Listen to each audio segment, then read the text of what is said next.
Abstract Curiosity Podcast is your go-to spot for those eager to level up with a deeper sense of self by exploring the world with a curious eye.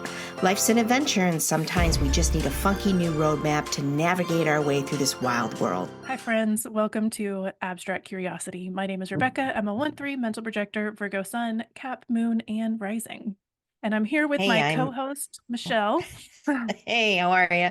Michelle, I am a 4-1 emotional generator, Sun in Scorpio. I have to write it down. Sun Scorpio, Moon Aquarius, and rising Cancer. Yep, there we go. And our beautiful guest today is Corinne from Mother Moon Mentoring. Roll with us, girl. What's all of your stuff? What's your stats? Hi, ladies. I am Corinne. I am a 1-3 emotional manifesting generator. And my astrology is I am a Virgo Sun, a Virgo rising, and a Libra moon. Thanks for having me. Loving all the Virgo energy. Oh, yeah. And I love that we are both 1-3s, but coming from a different aspect of me being a manifesting generator and you a mental projector. So super excited. Yes, I know. I love meeting other 1-3s and just seeing the different expression of it. It's going to be very interesting. I'm very excited to see how we collaborate on these ideas. Yes. Well, tell us a little bit more about you and your work to get things introduced. If nobody has ever met Corinne before, we're so excited to share her wisdom with you. So tell us a little more about what you do. So I am here to really reawaken women to the powers that their bodies hold. I am using astrology, I'm using human design, and I'm bringing this information back to women by connecting them with their menstrual cycles and reminding them that their menstrual cycle is their divine gift. We are really honing in on our feminine when we come back to that. And with that, our spirituality is able to be boosted, our self-worth is able to be boosted.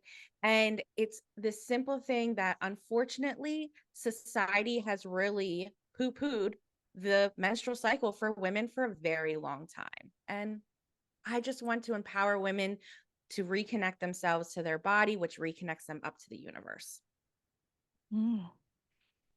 Gosh, that is such a more empowering way to talk about your cycle than I've ever learned in my whole life. Right? Yeah, truly. I think it's always interesting too, because when we were talking about having Corinne, we were chatting, Rebeka and I, about, when we first started our periods and like, how was it introduced to you and what was discussed with you? And I think that's the biggest thing that I've heard from so many other women. It's like, for some, it was a little celebration, like, yay, you're welcome to womanhood. And then there was no introduction to like what was going to be happening besides here's your period, here's your pads, here's your supplies, and we move on. So I think it's interesting that we're finally awakening to a new level of, hey, this is my body and it's doing really miraculous things, and there's different phases to it, and understanding how to support ourselves the best. So that's why we wanted to have Corinne on to kind of discuss that and a lot of other juicy topics that come with this, because it's not something that I grew up with understanding, right, Rebeka? Same thing for you, yeah? Same. Yeah, nobody really talked about it. It was just this gross thing. You like whispered it, like, do you have a tampon? Like to your friend or something to ask about it. And then it's been interesting because I was telling y'all before too that I used to coach at a junior high. And so there was lots of girls who were just starting their cycle. Like there was one sweet girl, I remember she came to me, told me that she started her period, and I was like, okay, like we were really good at for the most part at being really inclusive about it. And we're like, do you need a pad? Like, do you prefer Tambula? What do you prefer? And she's like, I don't know. Like, I literally just started it. And I was like, oh, sweetie, okay, I'm sorry. We got you. And then I tried to like be excited for her. But also like during gym class, like it's gym class. And so if they were trying to say, oh, I have my period, can I not work out? We'd always be so tough. Like we were all athletes though. So we were taught just move through it, just push through it. It's just something you have to deal with, get over it. Like you might as well get used to it now. Yeah. And so that's kind of what we reiterated to them. And now looking back, I feel like I would nurture those girls so much. I'd be like, yes, go sit. You're fine. Like, you don't need to do that right now. Yeah. Take care of your body. Do you Mhm. have any thoughts on like working out during your cycle? I feel like there's some controversy happening there. Oh, girl, yes. Mhm. That is Yeah. something that I am wholeheartedly um when I started working with my cycle, I realized that my period is my downtime. Mm, This is my time to just be in the stillness.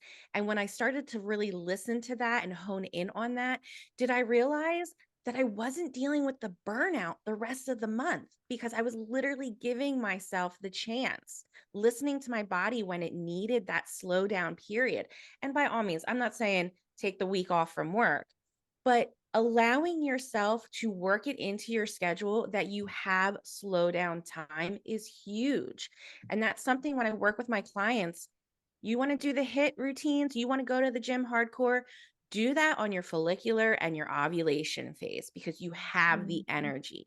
Your luteal and especially your period phase is your slow down time. You're energetically doing that. So listen to it and honor it for what that is. It's that slow down period for yourself. And you're going to see a difference when you do that too. I really do believe that. Okay. So, and I think this is so important because how many women that we've talked to before, like just in private conversations, they don't understand their cycle. Can Yes. you literally go through, because you used a couple words that I'm not even sure I understand what they meant. I know the big ones like ovulations and periods and all that, but you used some other ones. So can you go through a woman's a general, obviously healthy body cycle, what it looks like? Yeah, sure. Perfect. So we're really looking at 4 phases. And so your first phase is basically from the last time you're bleeding. So once your period is completely done, that is called your follicular phase.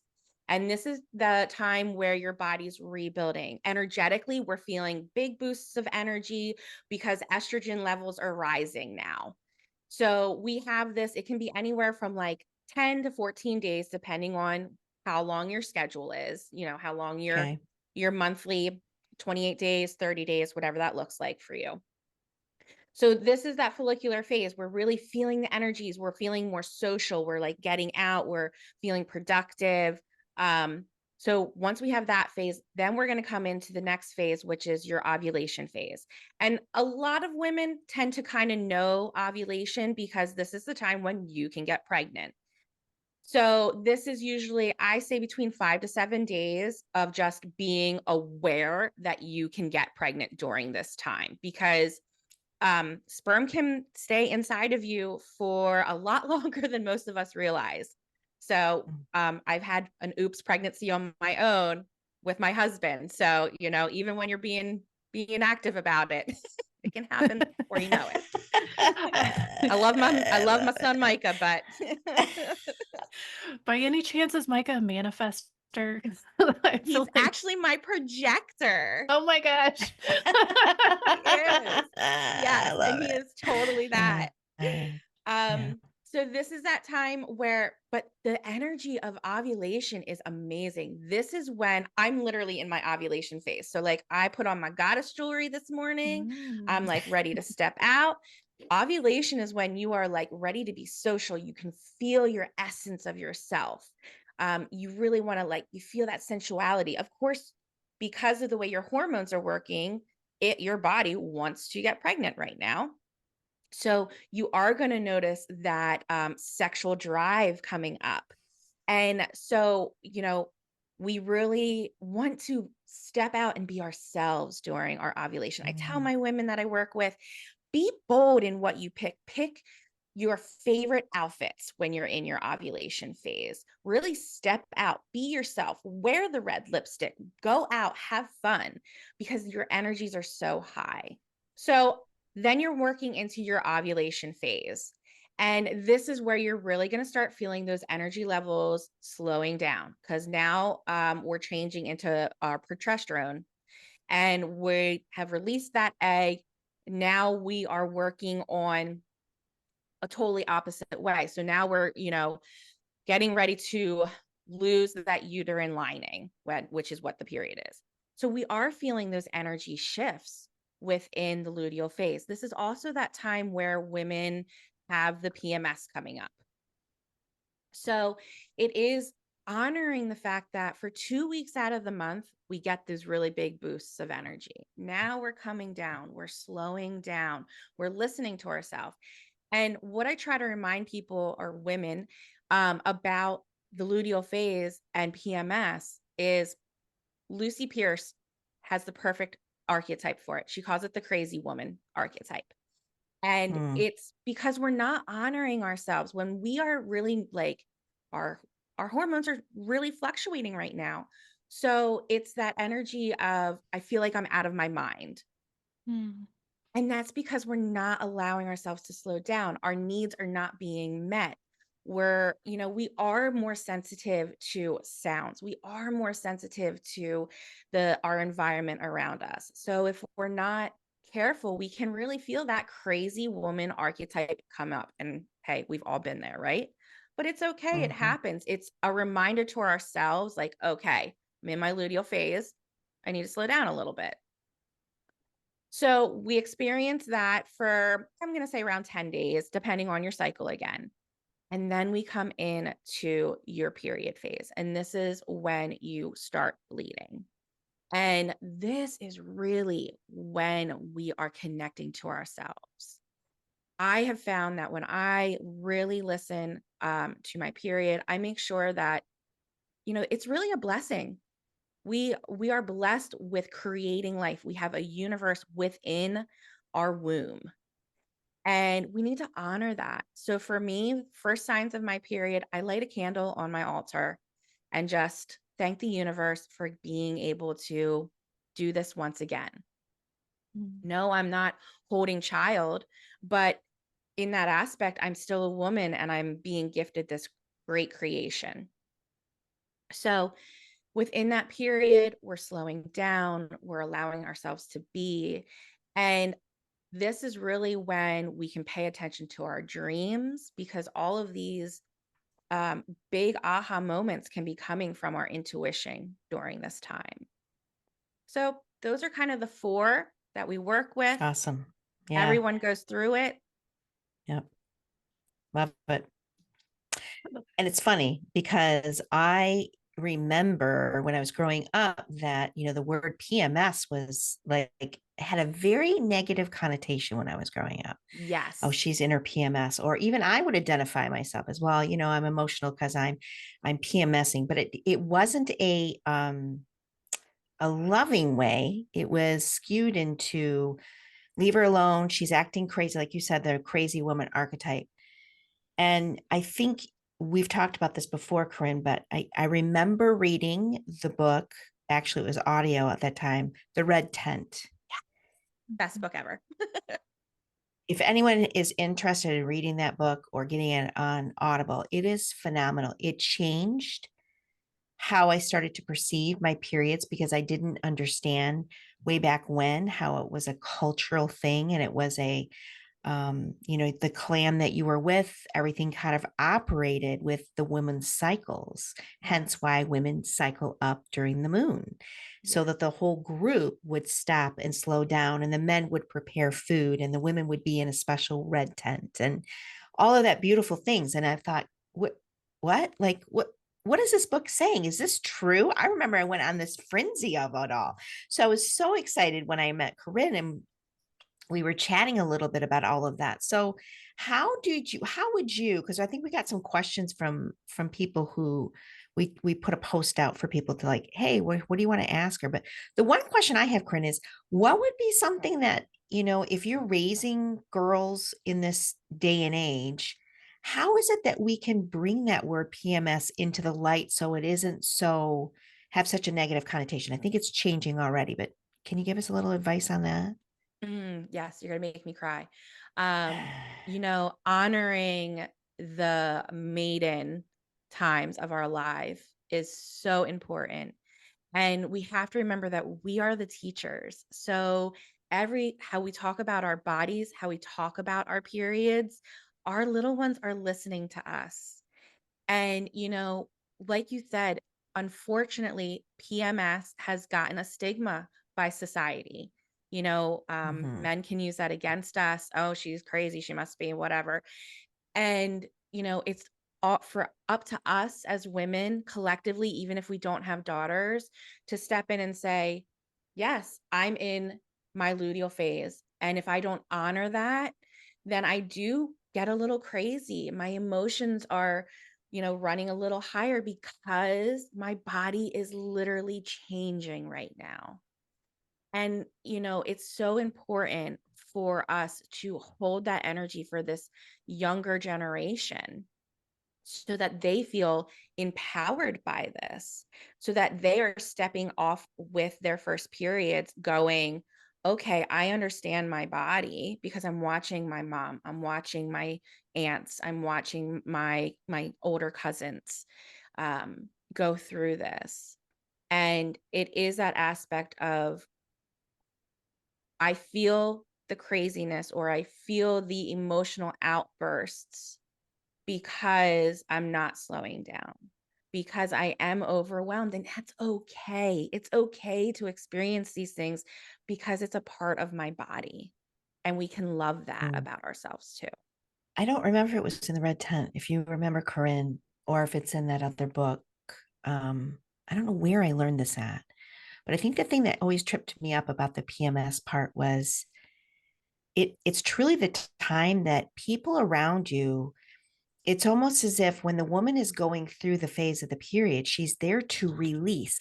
Obviously, we Yes. are literally releasing, but it's also we're here to be releasing all of the emotions that maybe didn't get discussed within your Mhm. family or the group you're around or even coworkers. I mean, if we were really to utilize this, right? Like empower Yes. ourselves, like with the period, it would be, oh, okay, people are going, is there something that we did that was out of balance? Was there something that we should have discussed a little further? Was there a point that maybe I should have had some time to cry, the whole group of us to cry? Like it's that time of complete release, right? And I think what you teach, Corinne, is about the cycles of the moon, and during the full moon, that's the releasing period of that. A lot of women get themselves in alignment with the moons, and like if we were to truly grasp that period time is the time that we should be asking the woman who's in her period, Yeah. what is the wisdom and the knowledge of something that we have experienced that didn't go well? What should we review? What should we redo? What should we discuss and cry or vent about? Like, and and and tell us a little bit, like, is that, Corinne, why, like, when people are talking about the moon cycles, why the full moon, is it truly the cycle that women get into? Like, I never studied that when I had my flow, like my period with the moons. Like, tell us a little bit more about that. Ooh, you're giving me chills because I love this. So, so before there was artificial light, we as women, we were syncing with the moon. And that is why in the red Mm. tent, everyone is bleeding on new moon because at full moon, the light is bright and bright light actually triggers ovulation. So if you're somebody who is naturally, if you're not ovulating, I tell them all the time, sleep with the windows open on full moon because that natural light will trigger your ovulation. So that is why before artificial light, all us Ah, women were cycling with the moon because we were dealing with the actual light of the moon affecting our flow. So okay. So cool. right? It's like amazing. You're like, oh my gosh, this is so. And that is why we were all able to come together. So, new moon, it's the darkest phase. So, you were bleeding at this time. You were all coming together. And this is when all the women would gather and they were learning. We were teaching our younger generations midwifery, herbalism, all we were singing together. They were passing down the songs and the knowledge. And that's how we could all come together in a break time for each other and nourish each other and nurture each other during that time. And then when the full moon was above us, we were ovulating. So we had all this energy. And, we always see women dancing under the full moon. That's because we were like, whoa, we are so full of energy right now. The moon is full. We're ovulating. We're in our most sensual time of our cycles. And this, Yeah. go ahead. No, So, I just have this visualization, Corinne, like, hello, like the full moon, we're dancing around, we're ovulating, and then obviously our eggs are coming, our eggs are moving, kind of like the full moon. Like, yep, Mhm. okay, duh. And of course it would be the new moon that we're releasing in, because then the group would stop moving, right? That's when they would pitch the tent, because I couldn't see anything at night anyways, right? exactly. But isn't that cool? I'm getting chills. I've never thought about that, like the ovulation with the full moon and how our eggs are dropping down. Like, wow. Yeah. And we're Wow. literally full moon, we're literally stepping into the waning cycle. Waning is releasing. The moon is Oh, now getting yes. smaller. So we're Okay. literally getting ready to, if we didn't fertilize an egg, we're going to release that, So Okay. it's so powerful when you look at, and this is why I love this to reconnect us to the moon. This is why my business name is Mother Moon Mentoring. Mm. Because at the base Yes. of it, there Yes. she is. I love that. Wow. So should we tap into a few questions for her? Uh, Rebecca, that we got? Sure, sure. I just Mm, want to say real quick, like, I'm really glad that we're having this conversation and it's helped me think of um, my childhood in a different way. But also, I have an mm. 11-year-old niece, and uh, I feel like maybe I'll be able to help her, in a different way because I'm the spiritual one. Everybody else is way more Christian. But she started to come to me more about things, and so I'm, like, paying attention, like, "Okay, maybe I can share this with her," and it just makes me really excited because I have 2 boys, so I'd share with them in a different way. You We know, all have boys, all we three of do. us. Yeah.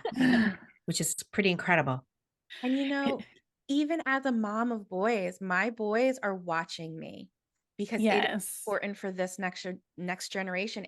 If we're empowering ourselves as women, our men need to know that and honor that and see that why we are so powerful. Our gifts, we are gifts. Our boys would not be here without our menstruation cycle. So they need to Exactly. honor that for their for the women in their lives. And my boys see it all. I collect my blood, I use it to water my plants, I pour it around my property, I talk about my emotions.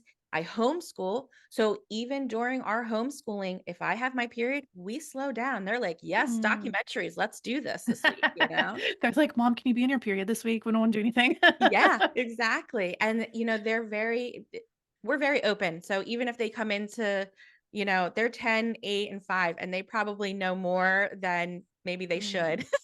But I'm very No, open I think that's about it. beautiful because so many men have been kept secret. Like, this is just bringing back a memory when I started my period, and I have a younger brother. He's 2.5 years younger. And one day my mom came to me and she's like, whenever you throw away your pads, like, can you wrap them up and conceal them and like throw them away in this different trash can because your brother saw them and he's been asking questions and I don't want to talk about it. Like, and now I feel like that's so weird and because then flash forward to last year at his daughter's birthday party, one of her friends came in and she's 11, right? So she just started everything, this friend, and she's like, "I'm on my period, so I can't swim because I have my period." And she's just like telling I love everybody, it. and I thought it was cute. And then my brother is like snarling. He's like, "Ew, that's so gross. Why is she talking about that?" And I looked at him and I said, it's natural and literally nobody would be here without it. So Yeah, it's not a big exactly. deal. And Yeah. Yeah, 1000%. yeah. 1000%. So That's I don't want my exactly boys it. to think that. I'm like, and I don't talk about it that much, honestly, because I'm still like, even this conversation I'm noticing in my body, like I'm still a little weird about it. I'm like, do I need Mm, to whisper? So this has been really interesting. But I'll just say stuff like I'm really tired today because I started my cycle today. So I just need some space or Yeah. whatever it is, to just be kind of honest about it. 'Cause I'm like, you're not going to be the husband that's afraid of this. Yes. That's it. And that's where we're at as moms of boys. You guys talk about Chiron all the time. And something that has really been popping up for me is, um, am I worthy of helping moms and young girls with their periods as a mom of boys? Am I Mm. worthy to share this information? And you know what? Yes, I am, because I'm empowering myself and I'm empowering my boys who will hold space for your girls.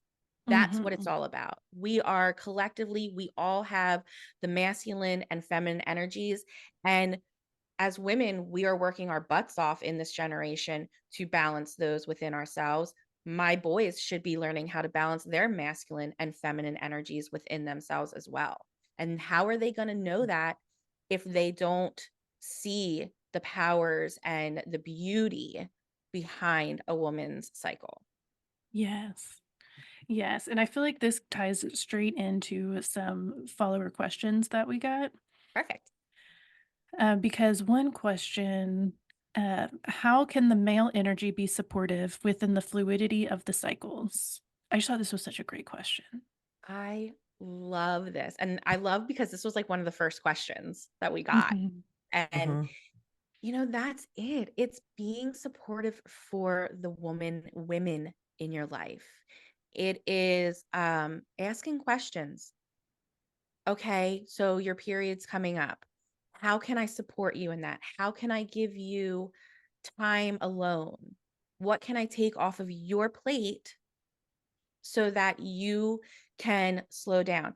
And we have to remember that when our husbands do this, then we our, I shouldn't say husbands, our spouses, our partners, anything like that, even our relatives, if they're honoring us in that way.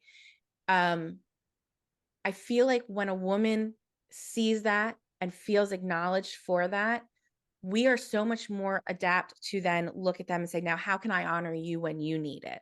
Mhm. So it is that give and take.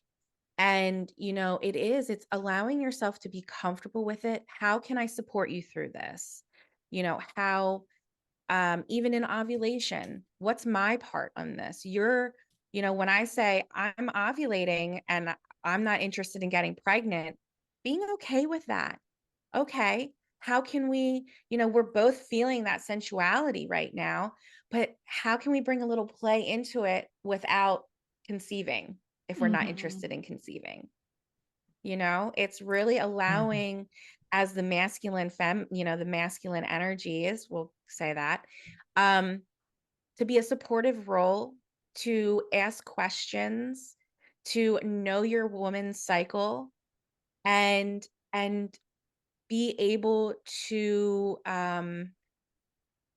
just hold space for them. It's a beautiful thing. And what a great question. Like, really, Yes. it's Yeah, it very was exciting. very exciting. And I'm just going to throw something out there because I'm in my crone phase, right? So I'm done with all this. But I'll tell you the one thing that changed for my husband and I dramatically is when I started to read all this stuff is I would literally put down a blanket, a towel so that I could sleep under my towel because, at that point in time, when you're starting to go through perimenopause, sometimes the bleeding becomes extremely heavy. Yeah. Mm. So I just started doing that. And I told him, here's the new rule. I don't want to say I'm in my period. I don't want because there's a lot of anger that was coming out of me. I Yeah. said, you need to cue into this. When I put this towel on the bed for me on my side, that is your awakening that you're not to touch me. You're not to expect to have sex with me. You're not to paw at me thinking that there's going to be something happening at the end. This is my Mm. sacred time. Yes. And so it took a few months, right? Because he didn't remember, but I'd say by the third cycle, he got it. And then my boys would walk in. It's like, Mom, why is that on there? Like, I'm in my period. Sometimes I will flow too much. And they're like, oh, okay, cool. So I agree with you, Corinne. I think in some senses, we moms of boys, we have a big job. Yeah. Our Mhm. job is bigger because our education to them is something that no one talks about. Yes. Like they do need to understand that, because as we slow down, sometimes they have to pick it up, right? And like you said, Yes.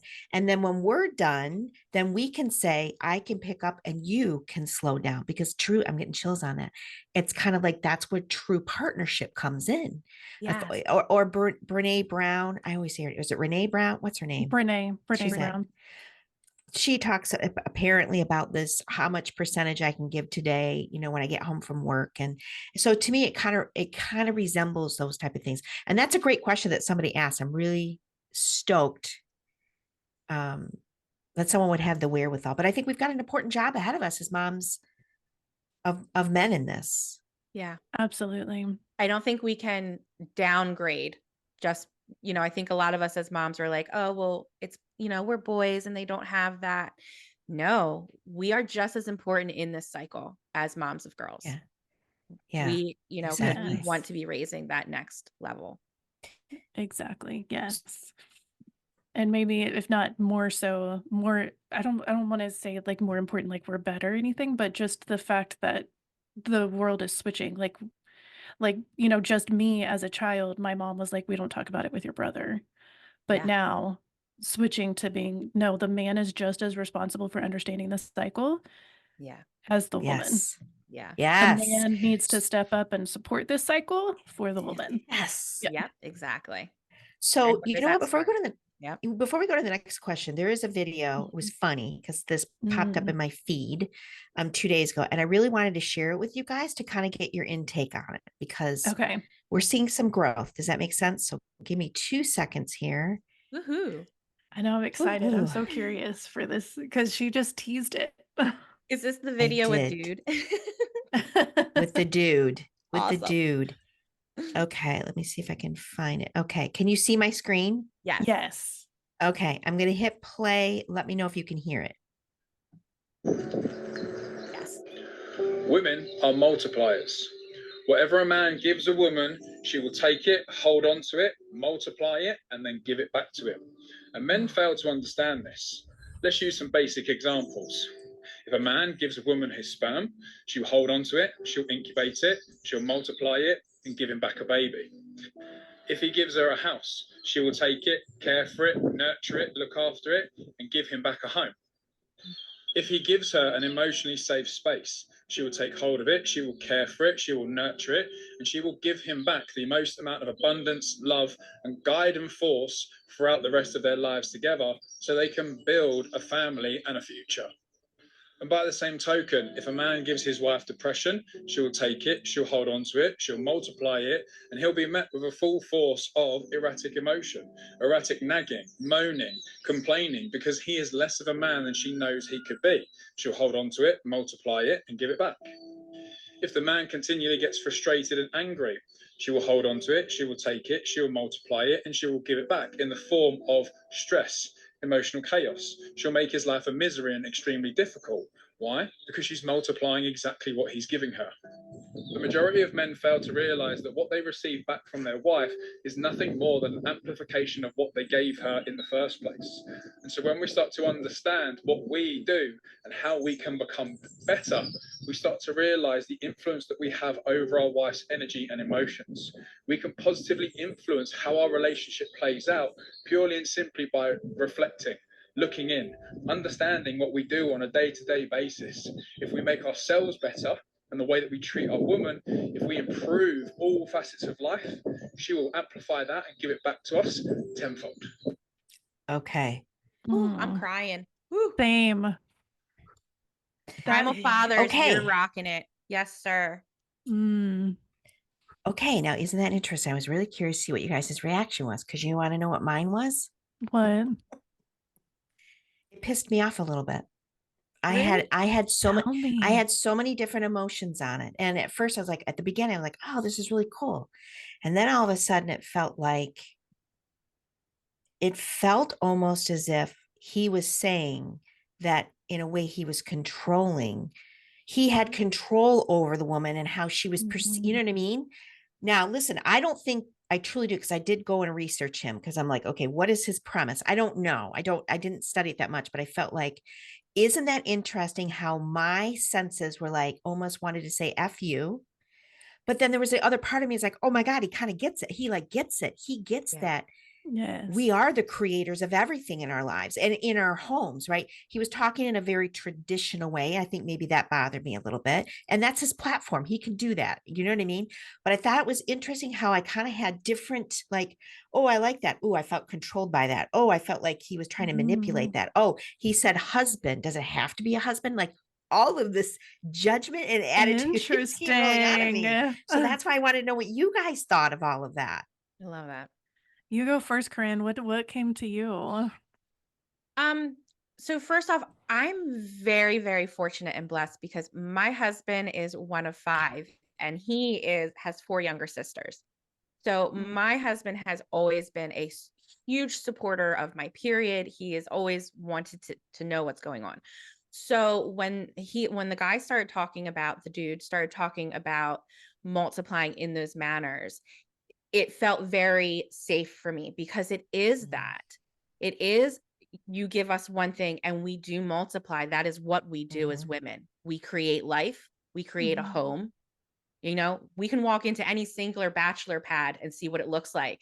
And then we walk into a home with kids, partnership, and see what that looks like. And not that either one is bad, but we multiply as women. That's what we do. I can see where Michelle's coming from as far as like the other aspects, but it really is. And it doesn't have to be just from male versus female connection. I think it's in any partnership where if you're willing to give, a woman will give you that much more. If you're giving strife, we are going to take that and we're going to build resentment. We're going to build stress. And that is very much it. But in turn, then we put in, then there should be a stitch of a woman saying, yes. And in turn, us women too. Flip that. Yeah, that would be a good one. Yep. We will do Yeah, this. I love that. We will multiply for you, but don't downgrade us. Don't forget the powers that we have, because we can make life very beautiful for you, but it is that balancing act of each other. Yeah. All right, Rebeka, what'd you get from it? Initial reaction. I thought it was a really great message. It's funny, I didn't think any of the things that you did, but I know. Yeah. Yeah. But it was just hitting me because I am divorced, and so some of the things, like when he talked about if you give a woman a house, she'll give you back a home, and that was one of the big things that we fought about, where he was just so focused on money. He's like, let's just live in in this crappy neighborhood or whatever, and I'm like, our kids need a home. And so that was something that just hit me like, okay, well, here's a man that appreciates it. Like, I was made to believe that I was being really selfish for wanting an actual house. I didn't ask for a mansion. Yeah. I just wanted like a backyard for my kids to run around in and room for their friends to come over, like so they could have a childhood. But that was selfish, apparently. And it was a big thing. And so that was the one that really stuck out to me, where it's like, okay, I was doing my part. Like, that's really what I wanted. And that's been my biggest sadness, is where I live now. Like, I have an apartment and I've made it great. Like, the boys are happy here. They say they're fine, but I just feel sad that they couldn't have more of a space for friendship and growing and running around and all that. Yes, but they're seeing a happy mom. They're watching an your empowerment. Yeah. An empowered mom, for sure. For sure. Yeah. So I just think it's interesting, it just shows you your perceptions and like our human design charts and like all of our belief systems from when we were growing up. And I think that, I think that some of my conditioning could be just because there was a lot of times I was in industries where I was the only female, and and there's a part of me who always feels like I had to break through a lot of the barriers that men were telling me in business that I couldn't do it this way because that wasn't the male way. Like, pull yourself up by your bootstraps kind of mandate. So sometimes when I do, and I'm just being honest, sometimes when I see white men kind of telling me how things should go, I kind of want to throw up my middle finger and say, but where have you been? But I'm also older, right? And so I appreciate what he's saying, because the person who posted it was a female, and she said, "This is interesting. I've never thought of it this way." And she's my age. Mm.